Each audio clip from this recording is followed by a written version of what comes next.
Hola, ¿qué tal? Yo soy Juan y aquí estamos en un nuevo vídeo. Como veis, hoy os hablaré sobre un ejercicio práctico de balance. Comencemos. Aquí tenemos los datos y las instrucciones.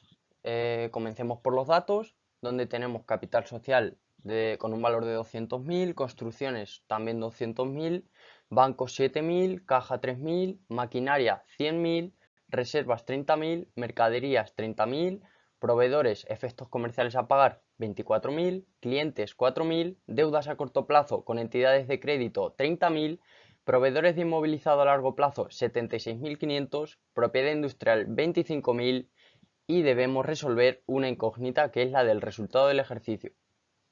Las instrucciones son: en el apartado A debemos elaborar un balance y explicar el significado de cada cuenta explicando por qué se coloca en ese lugar, cómo calcular la incógnita y anotar el valor total de cada masa y submasa patrimonial.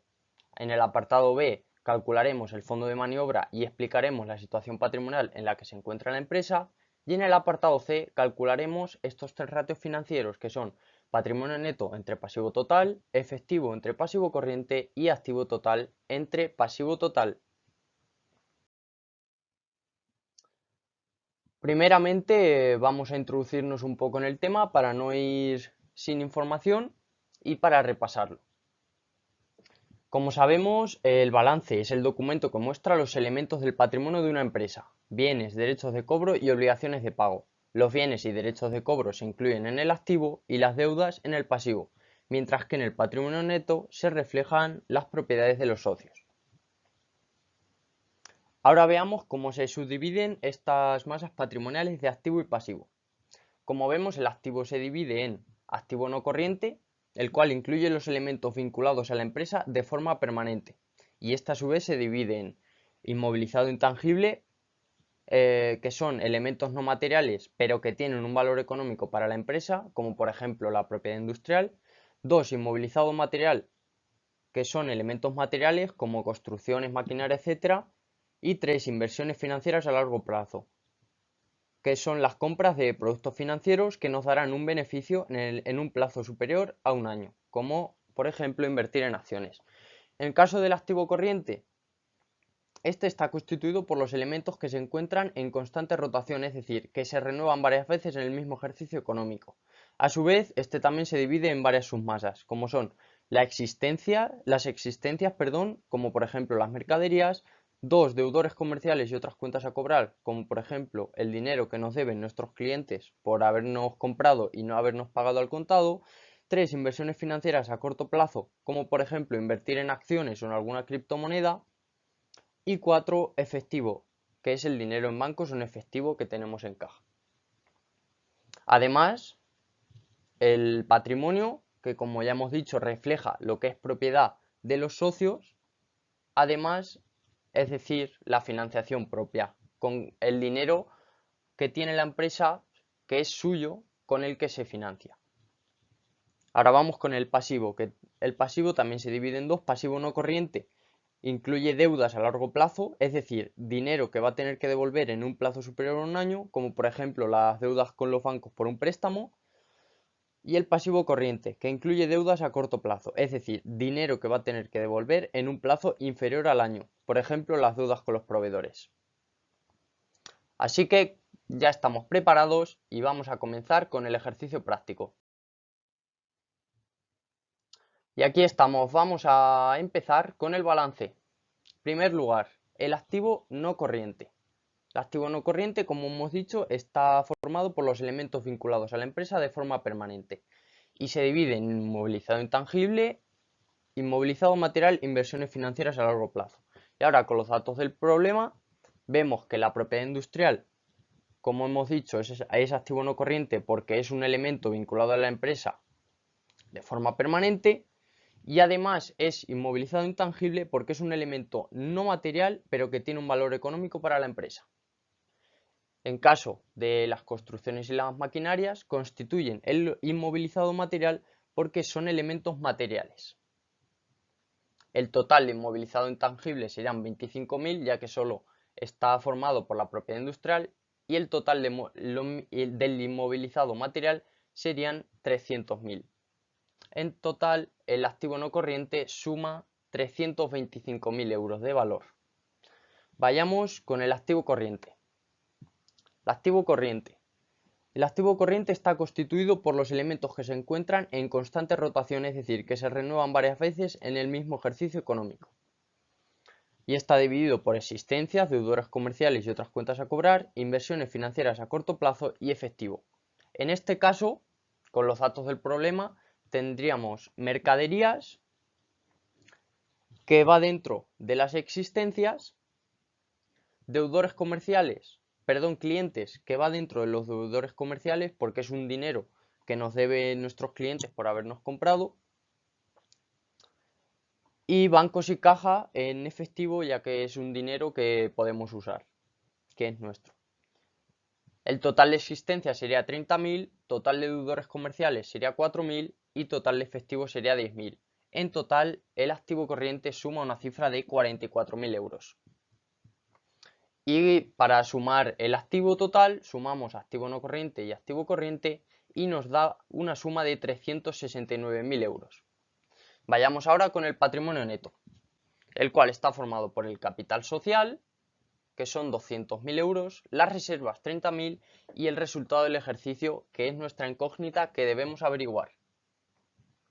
Primero debemos averiguar, para averiguar la incógnita, la suma del patrimonio neto, que se elabora haciendo la resta de activo menos pasivo, es decir, 369.000 menos 130.500, lo cual hace un valor de 238.500.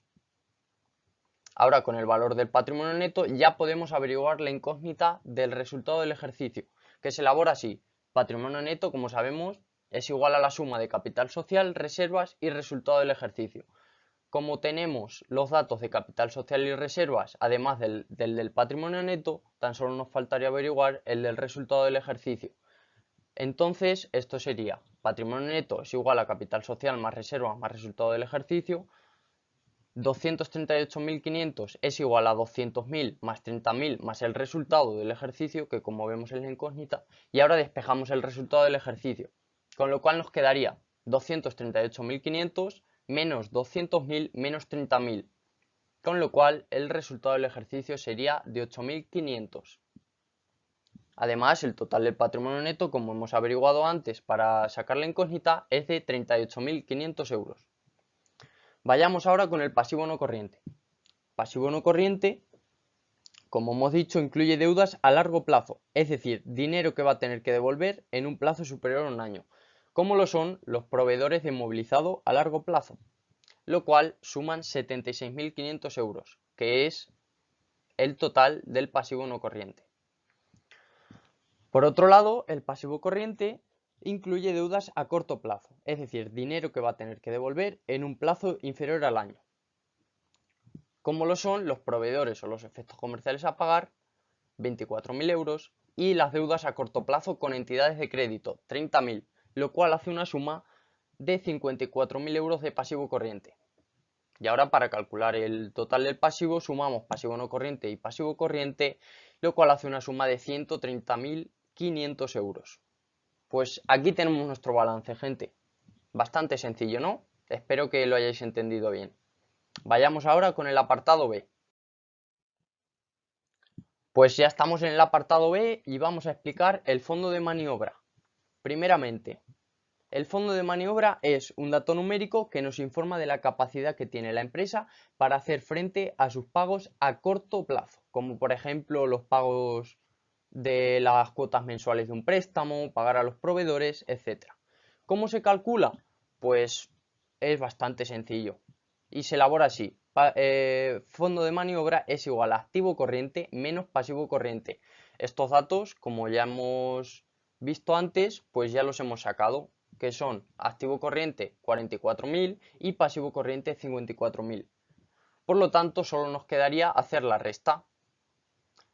Y el fondo de maniobra sería 44.000, que es el activo corriente, menos 54.000, que es el pasivo corriente, es igual a menos 10.000. Al ser el fondo de maniobra negativo, esto indica que la empresa tiene inestabilidad financiera, es decir, tiene problemas para generar el dinero suficiente y poder pagar sus deudas a corto plazo. es decir, tiene problemas de liquidez. A esta situación se le llama suspensión de pagos o concurso de acreedores, que lo veremos justo ahora. Como hemos dicho, esta empresa se encuentra en situación de concurso de acreedores, ya que el fondo de maniobra es negativo. Esto significa que la empresa tiene falta de liquidez, es decir, le falta dinero en efectivo para hacer frente a sus pagos o deudas a corto plazo. En esta situación, las medidas que se proponen para afrontarla son negociar un aplazamiento en el pago de las deudas, intentar adelantar cobros y que los socios aporten más capital, es decir, más patrimonio neto. Pues ya tenemos el fondo de maniobra hecho. También muy fácil, ¿no? Vayamos ahora con el apartado C. Pues ya estamos aquí y ahora vamos a elaborar el apartado C, donde nos pide los ratios financieros. Los ratios financieros, como sabemos, son herramientas que cualquier director financiero utiliza para analizar la situación financiera de su empresa. Gracias al análisis de estos ratios se puede saber si la gestión de una empresa es adecuada o no. Además, los ratios se calculan a partir de los datos del balance de la empresa que ya hemos hecho en el apartado A. Y los ratios que nos piden son, en primer lugar, patrimonio neto entre pasivo total. Su nombre es ratio de autonomía financiera. Y este ratio nos indica qué tipo de financiación se utiliza en una empresa, ya sea ajena o propia.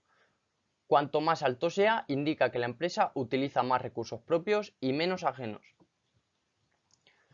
La operación de este ratio sería patrimonio neto entre pasivo total.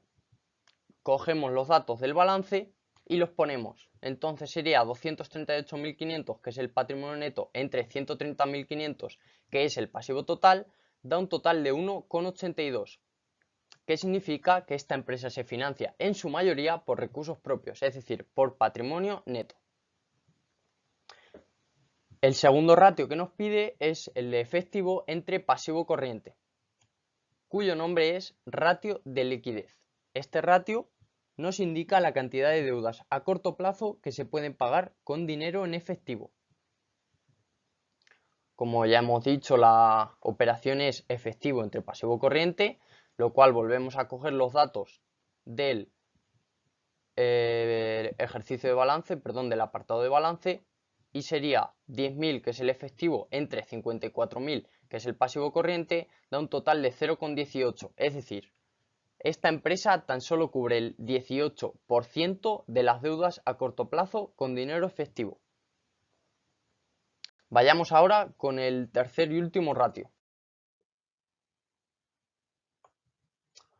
Bueno, aquí estamos. El tercer ratio sería activo total entre pasivo total, cuyo nombre es ratio de solvencia a largo plazo. Este ratio nos muestra si la empresa puede hacer o no frente a todas sus deudas. Si su resultado es mayor que 1, la empresa puede hacerlo. Pero, en cambio, si es menor a 1, la empresa está en quiebra y no puede pagar todas sus deudas. Vayamos ahora con la operación. Como hemos visto, activo total entre pasivo total, que sería 369.000 entre 130.500, lo cual da un total de 2,82. Y esto significa que esta empresa puede hacer frente a todas sus deudas, tanto a largo como a corto plazo. Pues esto ha sido todo, amigos, espero que os haya servido de ayuda, que os haya gustado y gracias por su atención. Aquí os dejo una cita de uno de mis autores preferidos, Frederick Taylor, el cual dijo: la máxima prosperidad es el resultado de la máxima productividad. Y esto depende del entrenamiento de cada uno. Pues aquí dejamos una frase para la reflexión. Como he dicho, espero que os haya gustado y nos vemos en el último vídeo. Chao.